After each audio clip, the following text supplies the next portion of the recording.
straight away at the pits of Le Mans, the 24-hour circuit of endurance. But then almost at once you've got a very difficult corner. It's a bit blind, and you can't see far around it. Then you're accelerating again, under the first Dunlop Bridge and down the hill, and into the S's, two very fast left and right handers. You're really using your brakes and all the road, and I mean all the road, over the white lines on both sides and right up alongside the banks. Then you pull away down this short straight before braking again for Tertre Rouge. It's a very slow corner actually, with a sandbank there on the left. Try and keep out of it. So now we've started on the Mulsanne Straight. This is the real straight, although there's a kink at each end. And this is where the speeds really go up, over 150 miles an hour now, and we're not even flat out yet. And yet you can see the way the white lines flash past. Now we're getting on towards the halfway down the straight and approaching maximum speed, over 200 miles an hour. It can get darn difficult here at night, particularly when you can see a couple of red lights ahead and you can't tell whether you're chasing a slow car doing, shall we say, 110 miles an hour, or a really fast one. That is, of course, unless you catch up with it. And during the 24 hours, you will brake about 2,500 times. Now, this is a fast 5-litre GT car weighing over 2,000 pounds. And that means that during the race, the brakes will be running at more than 600 degrees centigrade for the whole of the 24 hours. Except, of course, during pit stops when I can tell you they get it darn sight hotter than that.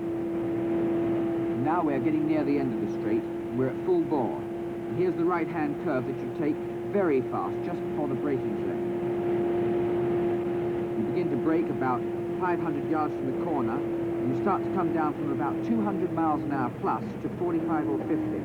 The signalling area there on the right of the corner keeps in touch with the pits right through the race. Slowly round now, with the sandbank on the left. The unlucky ones, of course, finish up digging themselves out. Accelerating, and now we're on the third fastest part of the circuit, before the corner they call Indianapolis. Up to about 180 miles an hour here, before braking slightly for a couple of very fast right-hand curves leading into Indianapolis.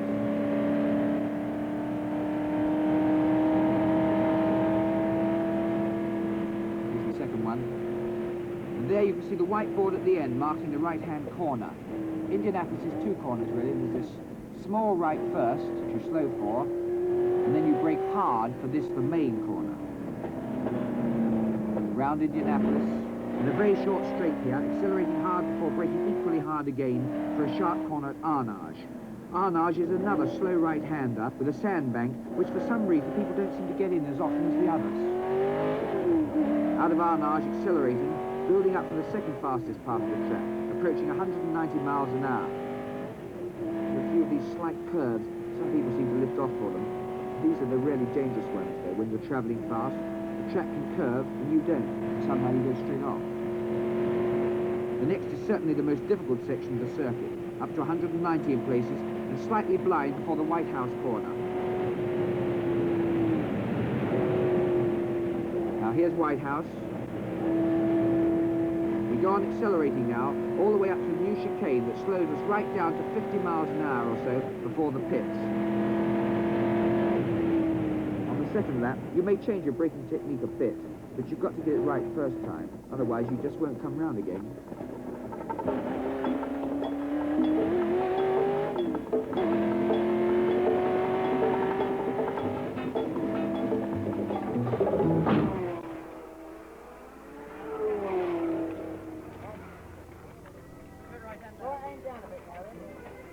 Usually it all begins in April, unless there's an earthquake or similar inconvenience to motor racing enthusiasts. April is practice time, 1968 being no exception, although the actual race came in September instead of June. For the superbly organized professional teams, as for all the entrants, it is more than practice time. It is time to test all the innovations and justify all the hard work that has gone into building entirely new cars, or improving existing ones since the last race. For the private entry, and those with less liberal financial support, practice time may also appear to be the time to build a quick car in the paddock with any parts that come to hand. But the Le Mans 24 Hours is a bit like the Grand National. It's not always the favourite that wins, or even survives. This car will both qualify and race.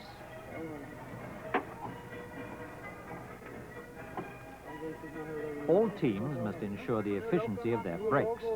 Here, the Swiss-entered Ferrari of Scuderia Filippinetti prepares to bed in disc pads with a couple of gentle laps and to ensure correct brake mechanism adjustment. Auto Delta of Italy are here too, of course, with their usual strong entry, 4 2-litre Alphas. The Alphas are using the recently developed Ferodo Formula 2.4 disc pads. They're expecting a longer lease of life from each set of pads. That could mean perhaps 2 instead of 3 pad changes during the 24 hours, and that much time saved. But a lot will depend on the technique of each individual driver. 50 of the 54 starters in the 1968 Le Mans race will rely on Ferodo.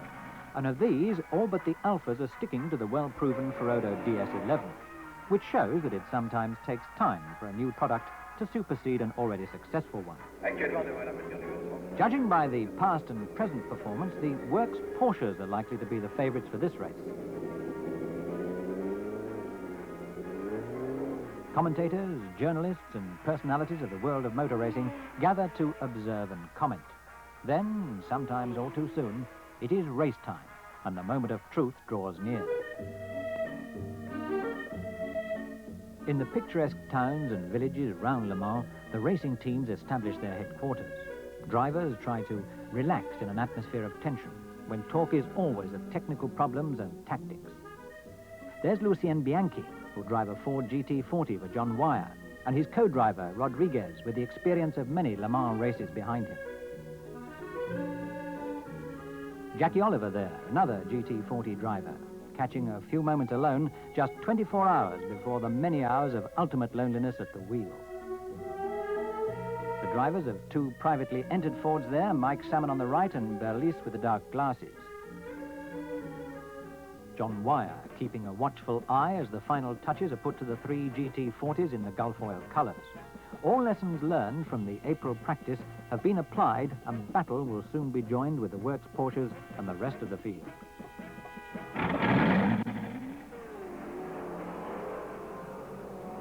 Race day now, and the paddock at the track comes to life.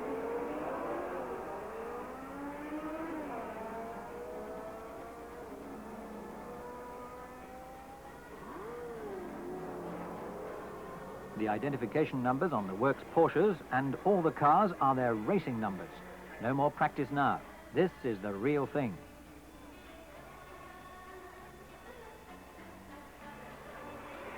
An American entry, number 23, a Howmet experimental turbine with its unmistakable jet whine. And another Howmet there, both unknown quantities in this, the world's greatest motor race. And that's Bob Tullius there, who'll be driving one of the turbines, the most revolutionary of all the American entries. The Works Porsches lining up now, 31 to 34. And the girls, too, are out in force with advertising matter on their backs, which is perhaps the wrong side. The show is really about to begin. Interviewers and interviewees are everywhere, and the television and radio boys are out in force, both on the track and above it.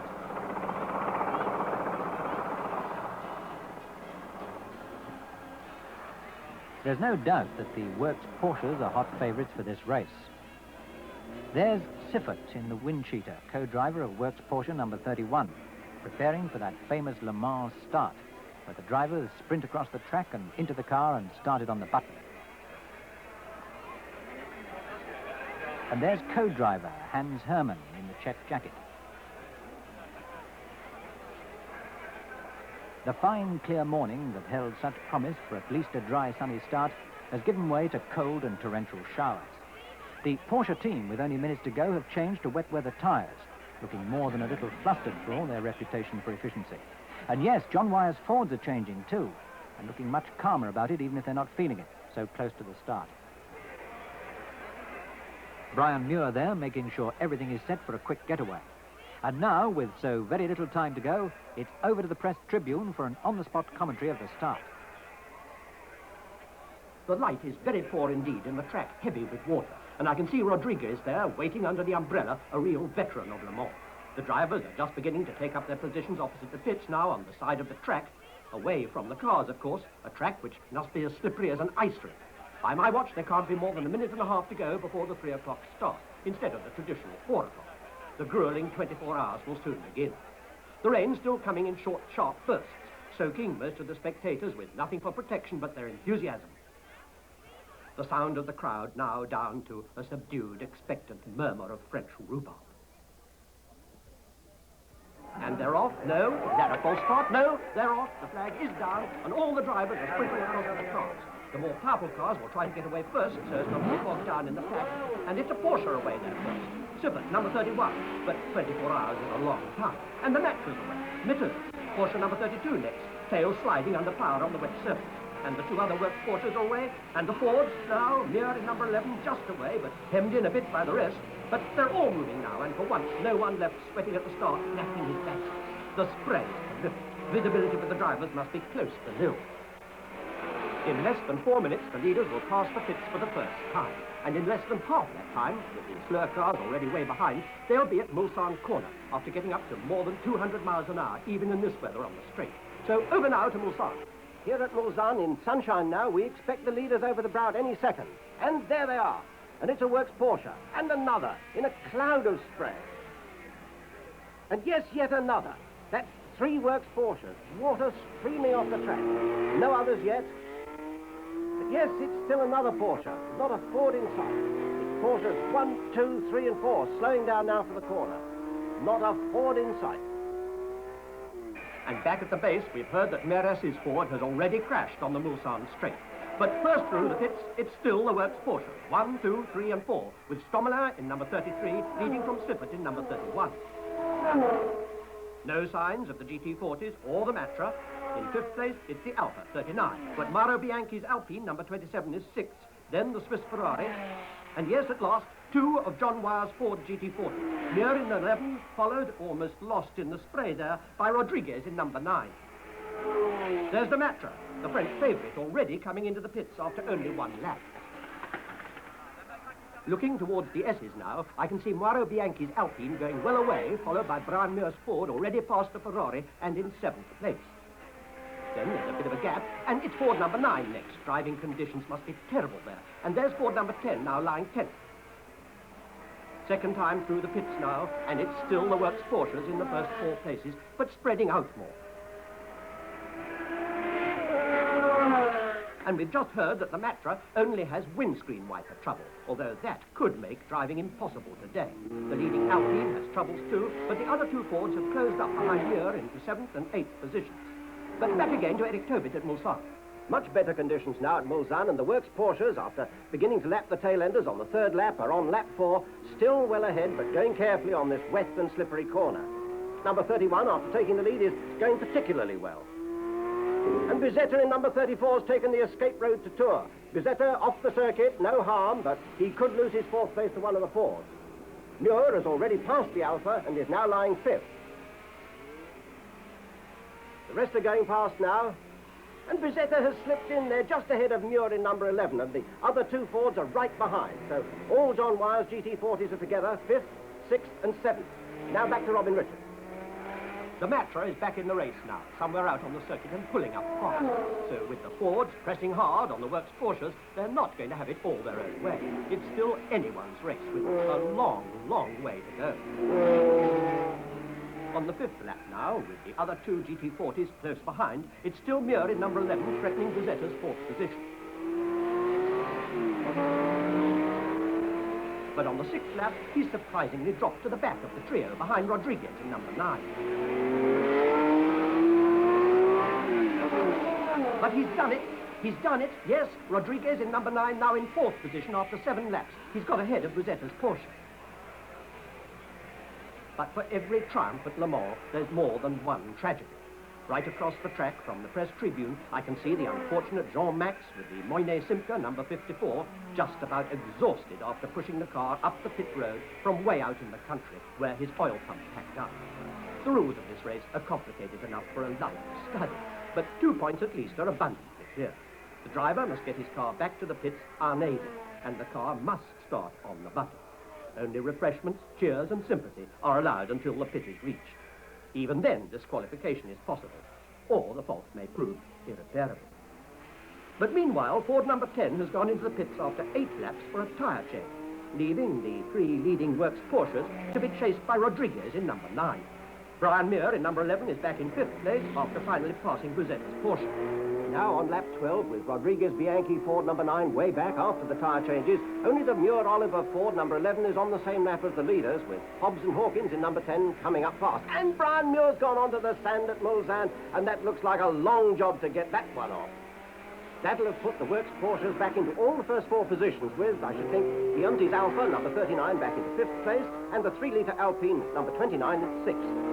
Gregory's Ferrari number 14 is 7th with a Lola and another Ferrari 8th and 9th, so no Fords with the leaders at the moment.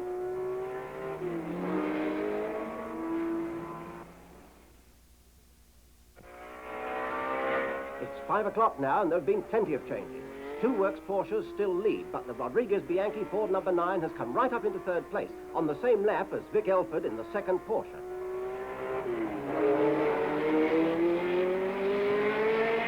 On the same lap is the Hawkins and Hobbs GT40 in 4th place, and the Busetta Patrick Porsche number 34 has dropped back to 5th.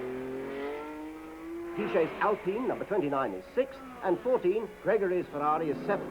Leonti's Alpha number 39 has dropped back to 8th, but Pescarolo's Matra is showing again and is up to 9th position.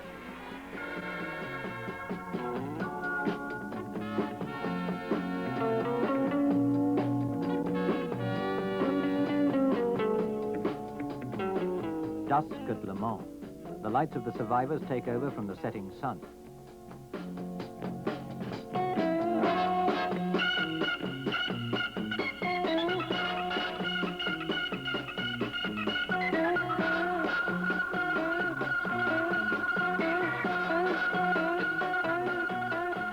Four of the 24 hours have not yet passed, but the leaders have covered some 60 laps, more than 500 miles. For the cars, 20 hours to go. For the drivers, 11 hours of total darkness, supported by the sleepless technical night watch at the pits.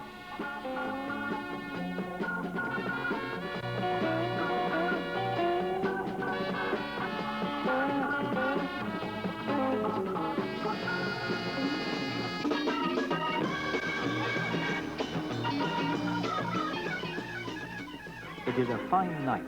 200,000 spectators ebb and flow in the darkness, enjoying the attractions around the circuit and the carnival atmosphere of the fairground that lasts for just this one special night every year.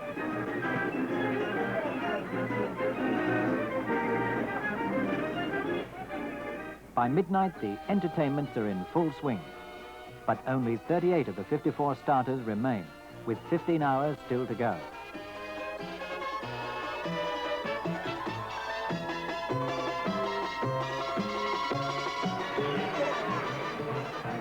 Ford number 9 is in the lead, but only 2 laps ahead of the French hope, the Matra number 24. The Porsches are in trouble.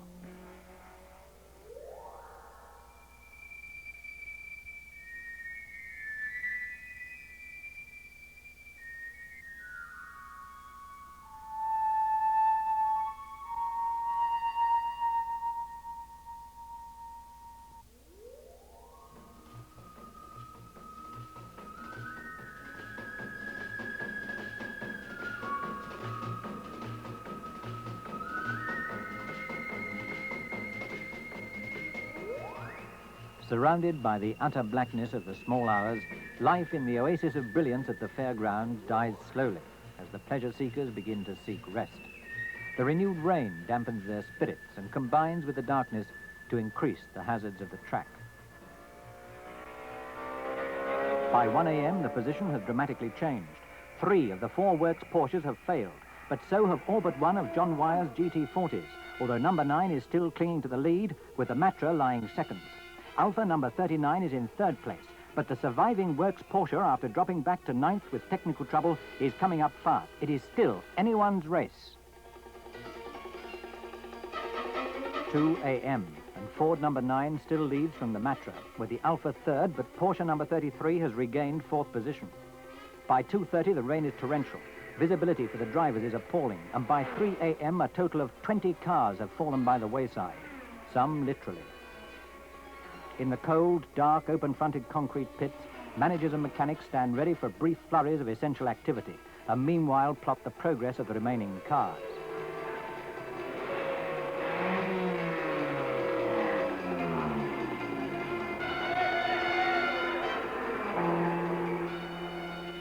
By 5 a.m. in the darkest hours before the dawn, the leaders have completed 200 laps, but 22 cars have gone. It feels unlikely that the sun can ever rise again.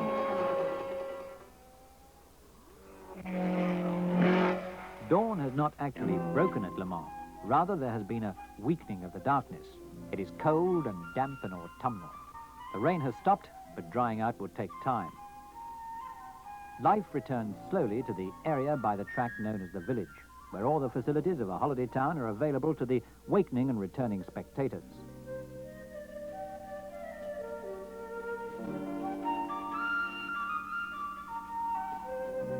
The melancholy air of the deserted fairground has yet to be dispelled by the enthusiasm of racegoers returning to find their favourites well placed. As yet, there is little sign of movement in the usually teeming areas about the track. Only the surviving cars press resolutely on.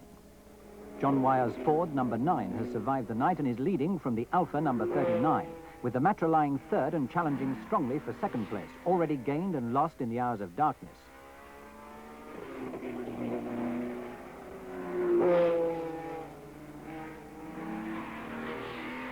Right up now in fourth place is the Swiss Porsche number 66. The only surviving works Porsche is fifth and gaining. By 8 o'clock, village life is returning to normal as a fitful sun dries the track and, together with coffee, cognac and the news that the Matra is again second, raises the hopes of the predominantly French crowd.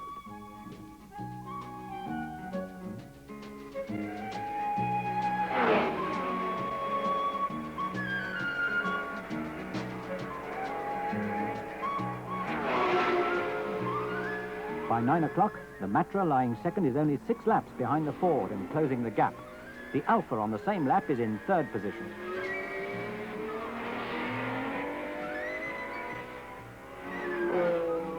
Behind the Swiss and Works Porsches in 6th place lies the Alpine Renault 27.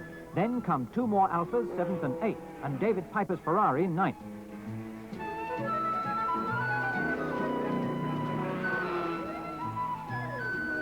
Lying 10th is the 2-litre French-entered Porsche number 45.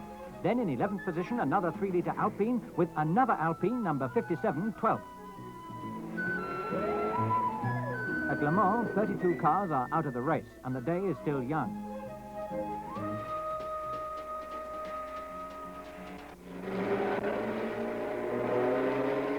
Less than 5 hours to go now, and Lucien Bianchi in the Ford still leads the 22 survivors. 100 laps and more than 800 miles separate the leaders from the last car. But only 6 laps behind the Ford lies the Matra, with, to the French crowd's delight, a commanding lead over Alfa number 39, though it's still in third place after a 22-minute unscheduled pit stop. Coming up fast are the Swiss Porsche, 4th, and the Works Porsche number 33, 5th. Another Alfa, 38, is 6th. Mauro Bianchi in Alpine Renault 27 lies 7th, 25 laps behind his brother in the Ford, but still going strongly, and a contender for one of the prizes awarded for performance or class after complicated calculations of efficiency, to say nothing of the possibility of finishing well up with the leaders, any or all of which could still fail to complete the 24 hours.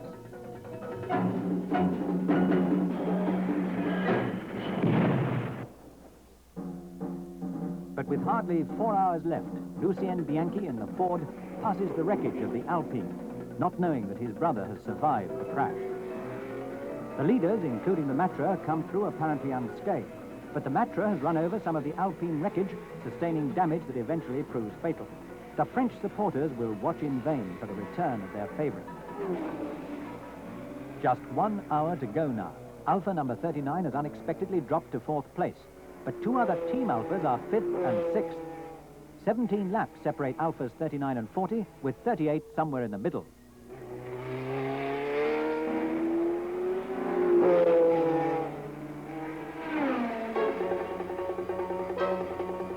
Most surprising of all, the Swiss Porsche number 66 has come right up into 2nd place, 2 laps ahead of the Works Porsche and hard on the heels of the Ford.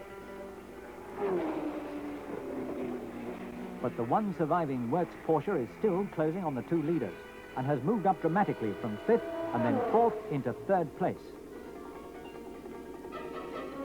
Signs of the strain that must be affecting all the survivors, with most of the 24 grueling hours behind them, show clearly during the inevitable pit stops. Only minutes to go now, so over to the pits for the finale of what is undoubtedly the world's toughest motor race. An expectant hush has fallen over the densely packed tribune. John Wyer's Ford number 9 passes the pits area for the last time.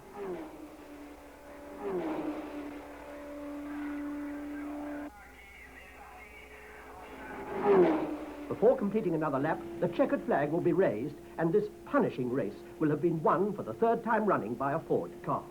And thanks to John Wyer, this means the World Manufacturers Sports Car Championship goes to Fords for the first time, the championship that would otherwise have gone to the Porsches.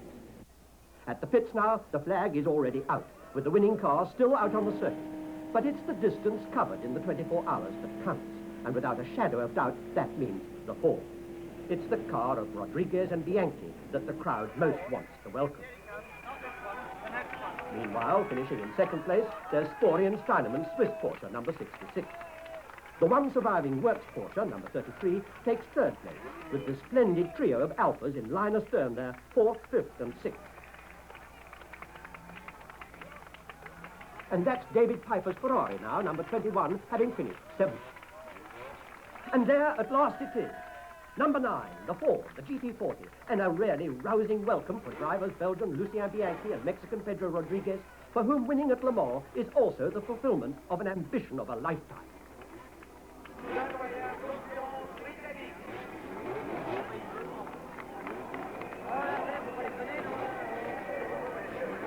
The winning car has been 330 to 8 kilometers. A triumph for JW Automotive Engineering. The winning Ford has completed 330 laps, more than 2,700 miles in 24 hours, maintaining an average speed of over 115 miles an hour despite torrential rain during the extra hours of darkness and the need to brake hard an extra 330 times for the new chicane before the pits. Altogether, the brakes were applied some 2,800 times during the race, often in the course of bringing the car down from more than 200 miles an hour to 50 miles an hour.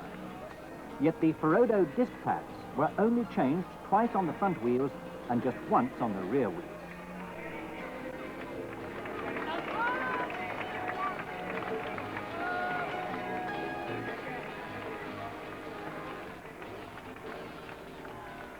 Trials of strength like the 24-hour race are invaluable tests of the quality of friction materials. Ferodo, in meeting the challenge of Le Mans, further ensures your safety all round the clock, all round the world.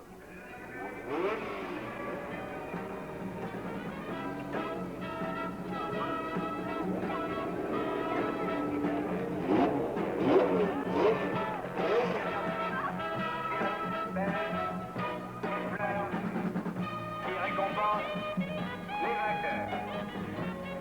La voiture Ford numéro 9 est engagée par le concurrent britannique John Wyer